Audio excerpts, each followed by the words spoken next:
आप कैसे हो। मैं एक बार फिर से स्वागत करती हूँ हास्य पढ़ो कार्यक्रम में। मैं Dayarani special teacher block Kalanaur district Rohtak में मार्ग के पद पर कार्यरत हूँ। आज मैं बच्चों देखो आपके लिए ये एक दूसरी कक्षा की हिंदी की पाठ्य पुस्तक लेकर आई हूँ जिसका नाम है झिलमिल।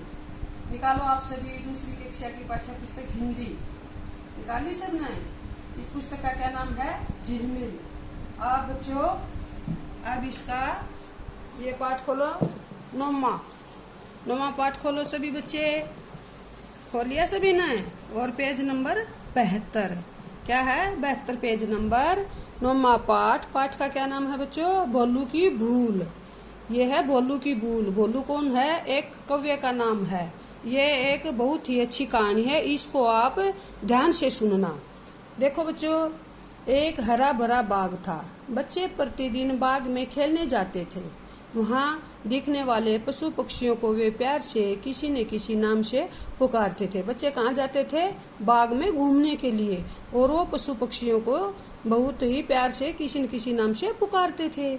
एक दिन अचानक बच्चों को नजर एक मोर पर पड़ी जो अपने पंख फैलाकर नाच रहा था। नाचते हुए उसका एक पंख टूट गया। पंख टूटकर गिर गया। पास ही पेड़ पर एक कौवा बैठा था जिसे बच्चे भोलू कहकर बुलाते थे। है ना, कौवे का नाम है ना भोलू। बच्चे उसको क्या कहकर बोलते थे? भोलू कहकर बुलाते थे। भोलू को मोर का नाच बहुत अच्छा लगा। मोर नाच रहा था ना बाग में, तो उसके पास एक पेड़ था। पेड़ पर उसके कौन बैठा था? कौवा बैठा था जिसका नाम था भोलू। भोलू ने उसे मोर का नाच बहुत ही अच्छा लगा। मोर नाचकर वहां से चला गया। भोलू पेड़ से नीचे आया। उसने मोर का पंख उठा लिया। कौन आया? भोलू। भोलू कौन है? कौवा। उठा लिया। रंग बिरंगे पंख पर एक छोटा सा चांद भी था। आपने बच्चों देखो, आपने मोर का पंख देखा कभी? उसके ऊपर एक छोटा सा चांद। मैं आपको एक मोर का पंख दिखाती हूँ। देखो बच्चों, ये है मोर का पंख। ये है मोर का क्या है? ये मोर का पंख है। बताया ना उसमें रंग बिरंगे पंख। और देखो ये चांद सा किसको बोलते हैं? देखो ये हरा हरा नीला, फिर ये गहरा गहरा नीला, बिलू नीला, ये है ना सभी। देखो ये इस पर कितने रंग हैं। ये इसको बोलते हैं चांद सा बोलते। देखा कभी आपने? देखो अब ध्यान से देखो, अगर नहीं देखा तो आज आप इसको देख सकते हो मोर के पंख को।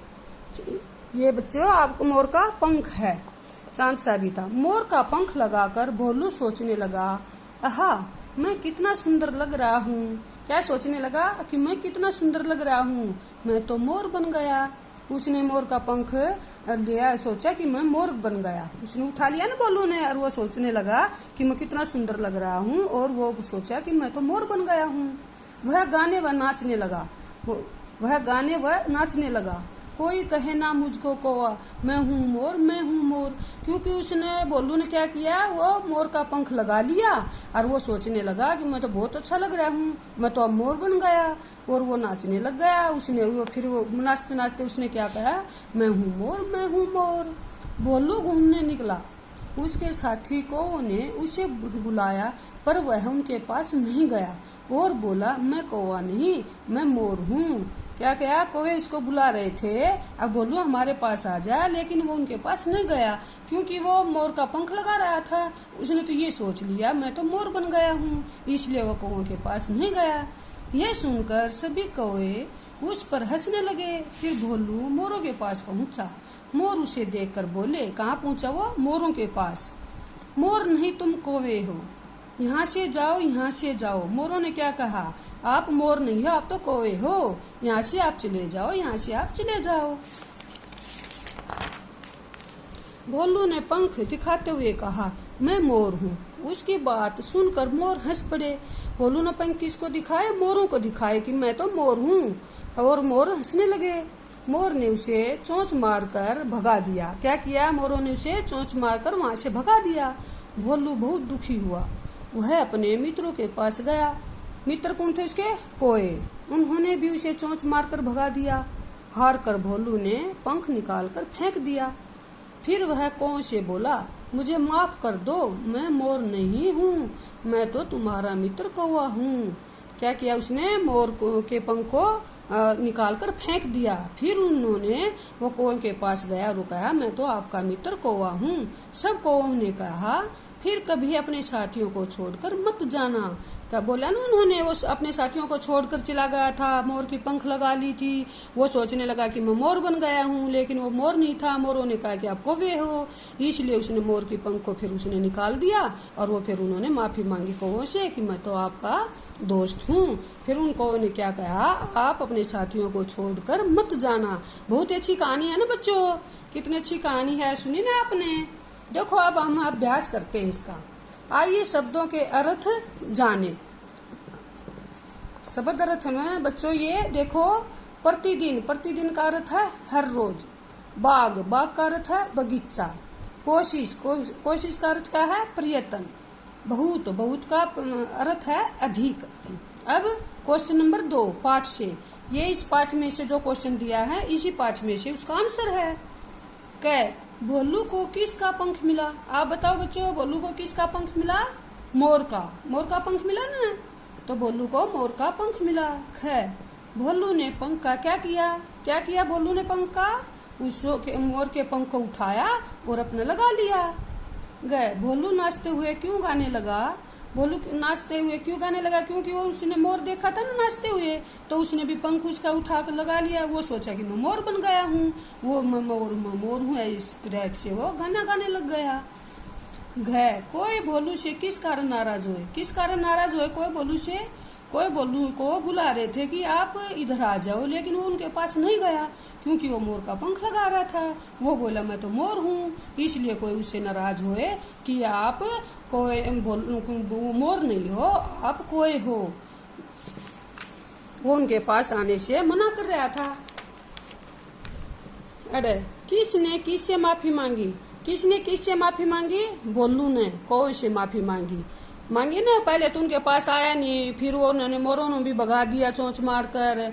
फिर वो कौवा, उसने मोर का नाराज होकर मोर का पंख उतार दिया। फिर वो वापिस कौवे के पास आया, फिर उसने कौवे से माफी मांगी कि मैं आपका दोस्त हूँ, मांगी थी ना माफी। तो ये क्वेश्चन नंबर 3 आपकी बात। ये क्वेश्चन नंबर 3 है बच्चों, आपने इस पाठ में से पढ़कर दोबारा से अभ्यास के लिए देती हूँ आपको। घर पर पाठ पढ़ना है, इन क्वेश्चनों के आंसर आपने अपने विचारों में लिखना है। जैसे कहे, आपने मोर के पंख पर कौन कौन से रंग देखे? मैंने आपको मोर का पंख दिखाया ना, अब यहाँ पर आपने लिखना है कि कौन कौन से रंग देखे। ख, आपको कौन सा पक्षी सबसे अच्छा लगता है और क्यों? आपने अपने विचारों से लिखना। आपने कौन सा पक्षी देखा है, क्यों, कौन सा अच्छा लगा है तो किस कारण लगा, तो ये आपने अपने विचारों में लिखना है। गए, यदि आपको मोर का पंख मिल जाए तो आप उसका क्या करोगे? ये भी आपने अपने सोचकर लिखना है। क्वेश्चन नंबर 4, सही शब्द चुनकर खाली स्थान में लिखें। ये बच्चों शब्द हमारे जो ये शब्द है इनको हमें खाली स्थान में लिखना है। जैसे देखो, कौवा, चोंच, बाघ, चांद, दुखी। तो ये जो शब्द दिए हुए हैं इनको हमने खाली स्थान में लिखना है। क, एक हरा भरा खाली स्थान था। देखो, एक हरा भरा क्या था? ये हरा भरा क्या था? बाघ। यहाँ पर आ जाएगा हमारा बाघ, हरा भरा बाघ था। ख, पास ही पेड़ पर बैठा था। क्या बैठा था पेड़ के ऊपर? कौवा, कौवा बैठा था ना, जिसका नाम बालू था, बैठा था ना कौवा। यहाँ पर आ जाएगा कौवा हमारा। गए, रंग बिरंगे पंख पर एक छोटा सा क्या था? मैंने एक दिखाया ना पंख के ऊपर, क्या था उसके ऊपर? चांद। यहाँ आ जाएगा चांद, चांद भी था। अब आ गया अगला क्वेश्चन हमारा है ये। घ, मोरों ने उसे खाली स्थान मारकर भगा दिया। क्या मारा था मोरों ने उसे? यह आ जाएगा चोंच, चोंच मारी थी ना, चोंच मारकर मोरों ने उसे भगाया था। आप मोर नहीं आप कोई हो, यहाँ आ जाएगा चोंच। अरे, कौवा बहुत खाली स्थान हुआ, कौवा बहुत दुखी हुआ, दुखी हुआ था ना, ये यहाँ आ जाएगा हमारा दुखी, कौवा बहुत दुखी हुआ, ये आ जाएगा यहाँ। अब हमारा अगला 5वां क्वेश्चन है बच्चों, सुने बोले और लिखे। ये आपने सुनकर बोलकर और लिखने हैं। पंख, चोंच, रंग बिरंगे, चांद, हंसना, हंस, ये आपने यहाँ पर लिखने हैं। क्वेश्चन है हमारा 6, भाषा की बात। ये हमारी भाषा की बात है। सोचें और उल्टे अर्थ वाले शब्द लिखें। जो ये शब्द लिख रखे हैं ना बच्चों, इनके उल्टे लिखने हैं। जैसे दुखी, अच्छा, ऊपर, दीन, हंसना, इनके उल्टे लिखने हैं। जैसे दुखी का लिख रखे है ना, ये सुखी, दुखी का उल्टा क्या होगा, सुखी। तो आपने यहाँ पर लिखना है अच्छा, अच्छा का क्या होगा, बुरा होगा ना, बुरा। ऊपर, ऊपर जाएंगे तो उसका उल्टा क्या हो जाएगा, नीचे, नीचे आएगा यहाँ पर। दिन, दिन का उल्टा क्या आएगा, रात। हंसना, हंसने का उल्टा क्या आएगा, रोना, यहाँ पर आ जाएगा रोना।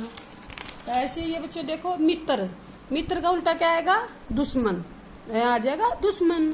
अब हमारा क्या है, क्वेश्चन नंबर 7, इन्हें इनके घर पहुंचाए।